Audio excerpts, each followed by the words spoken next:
ನಮಸ್ಕಾರ ವೀಕ್ಷಕರೇ, ನ್ಯಾಷನಲ್ ಟಿವಿಗೆ ಸ್ವಾಗತ. ನಾನು ಸ್ವಾತಿ ಸಾಲಿಯನ್. ಈಗಷ್ಟೇ ಒಂದು ಪ್ರೋಮೋ ಕೂಡ ಬಂದಿದೆ ಬಿಗ್ ಬಾಸ್ ಇದ್ದು. ಯಾಕೋ ತುಂಬ ಇದರಲ್ಲಿ ಗೆಸ್ಟ್ಗಳಿದ್ದು ಓವರ್ ಆಯ್ತಂತ ಅಂತ ಅನಿಸ್ತಾ ಇದೆ. ಯಾಕಂದರೆ ಮಂಜು ಕೂಡ ಅಲ್ಲಿ ಮಾತಾಡ್ತಿರ್ತಾರೆ ಗಿಲ್ಲಿ ಬಗ್ಗೆ.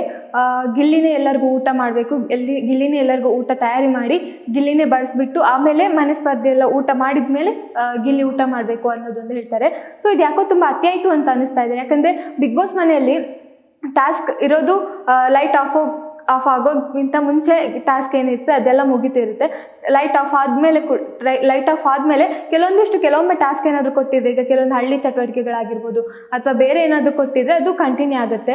ಅಥವಾ ಒಬ್ಬರಿಂದ ಏನಾದರೂ ಪ್ರಾಪರ್ಟಿ ಕಿತ್ಕೊಳ್ಳೋದಾಗಿರ್ಬೋದು, ಸಂಚು ಮಾಡಿ ಈ ಥರ ಒಂದು ಟಾಸ್ಕನ್ನು ಲೈಟ್ ಆಫ್ ಆದಮೇಲೂ ಕಂಟಿನ್ಯೂ ಆಗಿರುತ್ತೆ. ಬಟ್ ಈ ಥರ ಟಾಸ್ಕ್ ಈಗ ಗೆಸ್ಟ್ ಮತ್ತು ಸ್ಪರ್ಧಿಗಳ ನಡುವೆ ಏನು ಟಾಸ್ಕ್ ನಡೀತಿದೆ ಅದು ಲೈಟ್ ಆಫ್ ಆಗೋಕ್ಕಿಂತ ಮುಂಚೆ ಮಾತ್ರ ಮುಗಿಬೇಕು. ಅಂದರೆ ಲೈಟ್ ಆಫ್ ಆದಮೇಲೆ ಅದು ಕಂಟಿನ್ಯೂ ಆಗೋಕ್ಕಿಲ್ಲ. ಆದರೆ ಇಲ್ಲಿ ಏನಾಗ್ತಿದೆ ಅಂದರೆ ಮಂಜು ಅವರು ಬೇಕಂತಲೇ ಗಿಲ್ಲಿಯನ್ನು ಟಾರ್ಗೆಟ್ ಮಾಡ್ತಿದ್ದಾರೆ ಅಂತ ಅನಿಸ್ತಾ ಇದೆ.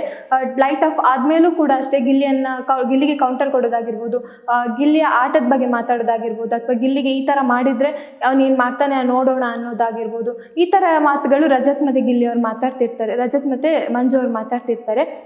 ಈ ವಿಚಾರವಾಗಿ ನೋಡೋದಾದರೆ ಯಾಕೋ ತುಂಬ ಗಿಲ್ಲಿಯನ್ನು ಪರ್ಸ್ನಲಿ ಟಾರ್ಗೆಟ್ ಮಾಡ್ತಿದ್ದಾರೆ ಅಂತ ಅನಿಸ್ತಾ ಇದೆ. ಯಾಕಂದರೆ ಗಿಲ್ಲಿ ಕೊಟ್ಟ ಕೌಂಟರ್ಗೆ ಇವ್ರಿಗಿದ್ರೆ ತುಂಬ ಬೇಜಾರಾಗಿದೆ. ಬಟ್ ಗಿಲ್ಲಿ ಬಿಗ್ ಬಾಸ್ ಹೇಳಿದ್ದಕ್ಕೆ ಆ ಥರ ರೋಸ್ಟ್ ಮಾಡಿದ್ದೆ ಹೊತ್ತು ಪರ್ಸ್ನಲಿ ಯಾರನ್ನ ಕೂಡ ಬೇಜಾರು ಮಾಡಬೇಕು ಆ ಥರ ಒಂದು ತಲೆಯಲ್ಲಿ ಇಟ್ಕೊಂಡು ರೋಸ್ಟ್ ಮಾಡಿಲ್ಲ.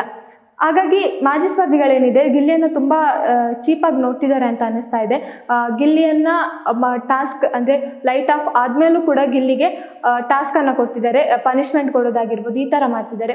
ಅದರಲ್ಲಿ ಗಿಲ್ಲಿ ಗೊತ್ತಲ್ಲ ಯಾವ ರೂಲ್ಸ್, ಮನೆಯದ್ದ ಮೂಲ ನಿಯಮವನ್ನೇ ಪಾಲಿಸಲ್ಲ ಗಿಲ್ಲಿ ಅವ್ರು. ಬಿಗ್ ಬಾಸ್ ಮನೆಯಲ್ಲಿ ಏನೋ ಒಂದು ತಮಾಷೆ ಮಾಡಿಕೊಂಡು ಕ್ವಾಟ್ಲೆ ಮಾಡಿಕೊಂಡು ಏನಾದರೂ ಒಂದು ಮಾಡ್ಕೊಂಡಿರ್ತಾರೆ.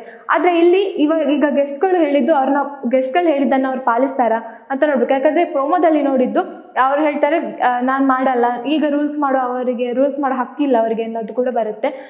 ಇನ್ನು ನಿನ್ನೆ ಕೂಡ ಅಷ್ಟೇ ಚೈತ್ರ ಅವ್ರು ಕೊಟ್ಟ ಟಾಸ್ಕಲ್ಲಿ ಅಶ್ವಿನಿ ಅವ್ರು ಮಾಡಲ್ಲ. ಯಾಕಂದರೆ ಇದು ನನ್ನ ಸ್ವಾಭಿಮಾನಕ್ಕೆ ಧಕ್ಕೆ ತರುವಂಥದ್ದಾಗಿರುತ್ತೆ. ಯಾರು ತಪ್ಪು ಮಾಡಿದರೆ ಅವ್ರು ಮಾತ್ರ ಸಾರಿ ಕೇಳಬೇಕು, ನಾನು ಯಾಕೆ ಕೇಳಬೇಕು, ಈ ಥರದ ಮಾತುಗಳನ್ನು ಅಶ್ವಿನಿ ಅವರು ಹೇಳ್ತಾರೆ. ಸೊ ಅಲ್ಲಿ ಎಲ್ಲೋ ಅವರ ಈಗೋವನ್ನು ತೋರಿಸ್ತಿದ್ದಾರೆ ಅಂತ ಅನ್ನಿಸ್ತಾ ಇದೆ. ಯಾಕಂದರೆ ನಿಜ ಅಲ್ಲಿ ಗಿಲ್ಲಿಯವರು ಮಾಡಿದ್ದು ಕೂಡ ಮತ್ತು ಅಶ್ವಿನಿ ಅವ್ರು ಮಾಡಿದ್ದು ಕೂಡ ಸರಿಯಾಗಿದೆ. ಯಾಕಂದರೆ ಅಲ್ಲಿ ಗೆಸ್ಟ್ಗಳು ಅವರನ್ನು ರೂಲ್ಸ್ ಮಾಡೋ ಹಾಗಿಲ್ಲ. ಯಾಕಂದರೆ ಗೆಸ್ಟ್ಗಳು ಏನಿದೆ ಅವ್ರಿಗೆ ಟಾಸ್ಕ್ ಕೊಡೋದಾಗಿರ್ಬೋದು, ಈ ಥರ ಒಂದು ಅವರು ಕೆಲಸ ಯಾವ ರೀತಿ ಮಾಡ್ತಾರೆ ಅದರ ಬೇಸ್ ಮೇಲೆ ಅವರು ಟಿಪ್ಸನ್ನು ಕೊಡೋದಾಗಿರ್ಬೋದು, ಈ ರೀತಿ ಒಂದು ಟಾಸ್ಕ್ ಇರೋದು. ಬಟ್ ಅಲ್ಲಿ ಏನು ಪರ್ಸ್ನಲಿ ಅವರಿಗೆ ರೂಲ್ ಮಾಡೋದಾಗಿರ್ಬೋದು, ಈ ಥರ ಗೆಸ್ಟ್ಗಳು ಮಾಡ್ತಾ ಬರ್ತಿದ್ದಾರೆ.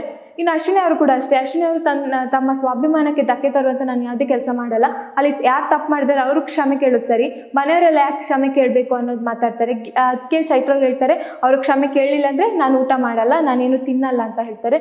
ಸೊ ಮನೆಯವರೆಲ್ಲ ಅವರನ್ನು ಮಾತಾಡಿಸ್ಲಿಕ್ಕೆ ಬರ್ತಾರೆ, ಅಶ್ವಿನಿ ಅವ್ರನ್ನ ಸಮಾಧಾನ ಮಾಡಿ ಮಾತಾಡಿಸಿ ಅಂತಾನು ಬರ್ತಾರೆ. ಆದರೆ ಅಶ್ವಿನಿ ಅವರೆಲ್ಲೋ ಒಂದು ಕಡೆ ಅವ್ರ ಬಗ್ಗೆ ಸ್ಟ್ಯಾಂಡ್ ತಗೊಳ್ತಾರೆ. ಯಾಕಂದರೆ ಅದು ಸರಿಯಾಗೇ ಇದೆ. ಯಾಕಂದರೆ ಅಶ್ವಿನಿ ಅವರು ತಮ್ಮ ಸ್ವಾಭಿಮಾನದ ಬಿಟ್ಟು ಹೊರಗಡೆ ಹೋಗಲ್ಲ. ಯಾಕಂದರೆ ಅವರು ಏನಿದೆ ಅವರ ಗೇಮ್ ಎಷ್ಟಿದೆ ಅಷ್ಟು ಮಾತ್ರ ಆಟ ಆಡ್ತಿದ್ದಾರೆ. ಅದು ಎಲ್ಲೋ ಒಂದು ಕಡೆ ಚೈತ್ರ ಅವರು ತುಂಬ ಓವರ್ ಆಯಿತು ಅಂತ ಅನಿಸ್ತಾ ಇತ್ತು ನಿನ್ನೆ ಎಪಿಸೋಡಲ್ಲಿ.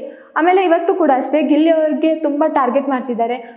ಗಿಲ್ಲಿ ಅವರು ಮನೆಯವರೆಲ್ಲ ಊಟ ಮಾಡಿದ ಮೇಲೆ ಗಿಲ್ಲಿಯವರು ಊಟ ಮಾಡಬೇಕಂತೆ, ಆಮೇಲೆ ಮನೆಯವ್ರಿಗೆಲ್ಲ ಗಿಲ್ಲಿಯವರೇ ಬಡಿಸ್ಕೊಡ್ಬೇಕಂತೆ.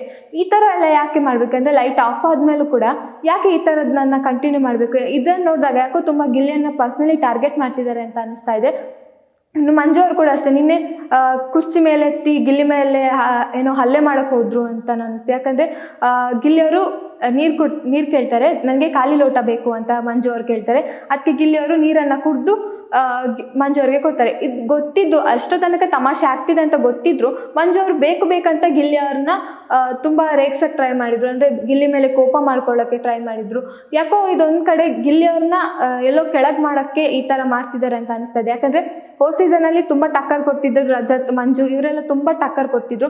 ಇವ್ರಿಗಿಂತ ಹೆಚ್ಚಾಗಿ ಗಿಲ್ಲಿ ಇಲ್ಲಿ ಕಾಣಿಸ್ಕೊಳ್ತಿದ್ದಾನೆ. ಗಿಲ್ಲಿಗೆ ತುಂಬ ಫ್ಯಾನ್ ಪೇಜ್ ಇದೆ. ಈ ಥರ ಏನಾದರೂ ತಲೆಯಲ್ಲಿ ಇಟ್ಕೊಂಡು ಗಿಲ್ಲಿಯನ್ನು ಇನ್ನೂ ಕೆಳಗೆ ಹಾಕೋಕ್ಕೆ ಟ್ರೈ ಮಾಡ್ತಿದ್ದಾರಾ ಅನ್ನೋದು ಕೂಡ ಯಾಕೋ ಅನಿಸ್ತಾ ಇದೆ.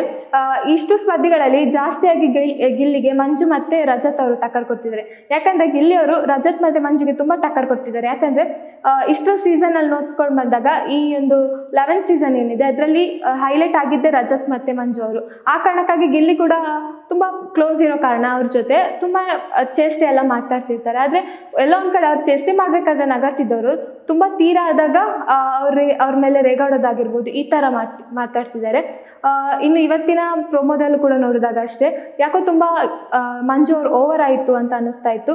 ಸುಮ್ಮನೆ ಗಿಲ್ಲಿ ಅವ್ರಿಗೆ ಟಾಸ್ಕ್ ಕೊಡೋದಾಗಿರ್ಬೋದು, ಏನೋ ಒಂದು ಬೇಕಂತ ಒಂದು ಟಾಸ್ಕ್ ಕೊಡಬೇಕಲ್ಲ ಅಂತ ಕೊಡೋದಾಗಿರಬೇಕು, ಈ ಥರ ತುಂಬ ಎದ್ದು ಕಾಣ್ತಾ ಇದೆ.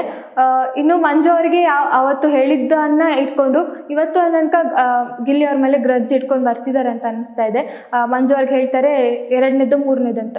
ಅವ್ರು ಹೇಳಿದ ರೀತಿ ಯಾವುದಿತ್ತಂದರೆ, ನಾವು ಅಂದ್ಕೊಂಡಿದ್ವಿ ಗಿಲ್ಲಿಯವರು ಪ್ರೋಮೋ ನೋಡಿದಾಗ ನಾವು ಅಂದ್ಕೊಂಡಿದ್ವಿ ಗಿಲ್ಲಿಯವರು ತುಂಬ ಅತಿ ಮಾಡ್ತಿದ್ದಾರೆ, ಪರ್ಸ್ನಲ್ ವಿಷಯಕ್ಕೆ ಹೋಗ್ತಿದ್ದಾರೆ ಅಂತ ಅನ್ನಿಸ್ತಾ ಇತ್ತು. ಅವ್ರು ಹೇಳಿದ ರೀತಿ ಯಾವುದಂದರೆ, ಈಗ ಕೆಲವೊಂದು ಪ್ಲ್ಯಾಟ್ಫಾರ್ಮ್ ಅಂದರೆ ಕೆಲವೊಂದು ಯೂಟ್ಯೂಬ್ ಚಾನಲ್ ಆಗಿರ್ಬೋದು, ಕೆಲವೊಂದು ಮೀಡಿಯಾದಲ್ಲಾಗಿರ್ಬೋದು, ಗಿಲ್ಲಿಯವ್ರು ನೋಡಿದ ಪ್ರಕಾರ ಮಂಜು ಅವರಿಗೆ ಮದುವೆ ಆಗಿದೆ, ಈ ಥರ ಸುದ್ದಿಗಳು ಹರಿದಾಡ್ತಿತ್ತು. ಆ ಕಾರಣಕ್ಕೆ ಗಿಲ್ಲಿ ಅವ್ರು ಕೇಳ್ತಾರೆ, ಯಾಕೆ ನಿಮಗೆ ಅಂದರೆ ಈಗ ಎಷ್ಟನೇದು ಮದುವೆ, ಆ ಥರ ಒಂದು ಟೋನಲ್ಲಿ ಕೇಳಿದ್ದವರು ಅಷ್ಟೇ. ಆದರೆ ಅದನ್ನು ತುಂಬ ಪರ್ಸನಲ್ ಆಗಿ ತಗೊಂಡಿದ್ದು ಮಂಜು ಅವರು. ಇದ್ರ ಬಗ್ಗೆ ಅವರ ಅಂದರೆ ಈಗ ಏನು ಹೇಳ್ತಾರೆ ಮಾಜಿ ಸ್ಪರ್ಧಿಗಳು ತುಂಬಾ ಅದ್ರ ಬಗ್ಗೆನೂ ಕೂಡ ತುಂಬ ಮಾತಾಡ್ತಾರೆ. ಆದಮೇಲೆ ಮಂಜು ಅವರ ಭಾವಿ ಪತ್ನಿ ಕೂಡ ಸ್ಟೋರಿ ಹಾಕಿದ್ರು, ಗಿಲ್ಲಿ ಈ ಥರ ಮಾಡಿದ ತಪ್ಪು ಅಂತ. ಆದರೆ ಅವ್ರು ಯಾವ ಬೇಸಲ್ಲಿ ಹೇಳಿದರು ಅನ್ನೋದು ನೆಕ್ಸ್ಟ್ ಎಕ್ಸ್ಪ್ಲೇನ್ ಮಾಡ್ತಾರೆ. ಅದನ್ನೇ ಅವರಲ್ಲಿ ಹೇಳಬೇಕಾದ್ರೆ ಎಕ್ಸ್ಪ್ಲೇನ್ ಮಾಡಿದರೆ ಯಾಕೋ ಈ ಜಗಳಗಳು ಅಥವಾ ಈ ಒಂದು ಮನಸ್ತಾಪ ಅಲ್ಲಿ ಆಗ್ತಾ ಇರಲಿಲ್ಲ ಅಂತ ಅನ್ನಿಸ್ತಾ ಇತ್ತು.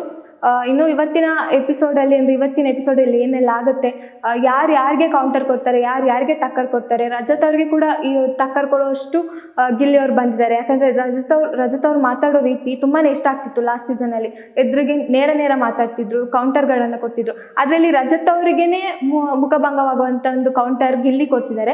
ಆ ಕಾರಣಕ್ಕಾಗಿ ಗಿಲ್ಲಿಗೆ ಜಾಸ್ತಿ ಫ್ಯಾನ್ ಪೇಜ್ ಇದೆ. ಅಂದರೆ ಗಿಲ್ಲಿಯನ್ನು ತುಂಬ ಸಪೋರ್ಟ್ ಮಾಡ್ತಾರೆ. ರಜತ್ ಅವ್ರಿಗೆ ಎಷ್ಟೇ ಕೌಂಟರ್ ಕೊಟ್ಟರು ರಜತ್ ಅವ್ರನ್ನ ಬಿಟ್ಟು ಗಿಲ್ಲಿಗೆ ತುಂಬ ಸಪೋರ್ಟ್ ಇದೆ. ಯಾಕಂದರೆ ಲಾಸ್ಟ್ ಸೀಸನಲ್ಲಿ ರಜತ್ ಅವ್ರಿಗೆ ತುಂಬ ಜನ ಫಾಲೋವರ್ಸ್ ಇದ್ರು, ಅವರ ಮಾತಿಗಾಗಿರ್ಬೋದು, ಅವರ ನೇರ ಮಾತಿಗಾಗಿರ್ಬೋದು.